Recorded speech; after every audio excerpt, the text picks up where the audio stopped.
আপনারা দেখছেন রূপসী বাংলা টেলিভিশনের নিয়মিত প্রতিবেদন। পড়ছি আমি রুমানা। প্রতিবন্ধী শিশু ও প্রতিবন্ধী মানুষেরা দেশের জন্য বোঝা নয়, তারা দেশের সম্পদ, একথা বলেন সমাজ কল্যাণ প্রতিমন্ত্রী ফারজানা শারমিন।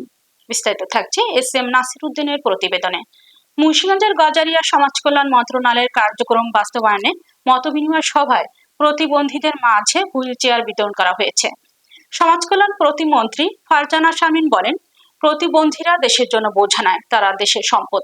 এই সম্পদকে সুরক্ষিত করা এবং কিভাবে তাদের মান উন্নয়ন ও অধিকার নিশ্চিত করতে হবে, সরকার নিরলসভাবে কাজ করে যাচ্ছে। বিশেষ অতিথি হিসেবে উপস্থিত ছিলেন মুন্সিগঞ্জ ৩ আসনের সংসদ সদস্য কামরুজ্জামান রতন সহ আরো অনেকে। বক্তারা বলেন, প্রতিবন্ধীদের উন্নয়ন করা আমাদের সকলের দায়িত্ব। আমরা সমাজ থেকে তার উপর আরো অনেক মানসিক কষ্ট চাপিয়ে দিই। আমাদের সমাজে এই মানসিকতার দৃষ্টিভঙ্গির পরিবর্তন লাগবে। প্রতিবন্ধী বাচ্চারা, প্রতিবন্ধী মানুষ, তারা কিন্তু দেশের জন্য বোঝা না, তারা দেশের জন্য সম্পদ। এবং এই সম্পদকে কিভাবে আমরা প্রত্যেকটা প্রতিবন্ধীর একটি করে স্পেশাল কোয়ালিটি থাকে, এই স্পেশাল কোয়ালিটিটাকে আমরা তুলে নিয়ে আসার জন্য তাদের জন্য ট্রেনিং এর ব্যবস্থা করছি। প্রতিবন্ধী ভাতাকে 100% করার চেষ্টা করছি আমরা, ভাতাও বাড়ানোর চেষ্টা করেছি বাজেটে, যেন যতগুলো প্রতিবন্ধী আছে প্রত্যেকেই যেন ভাতা পায়।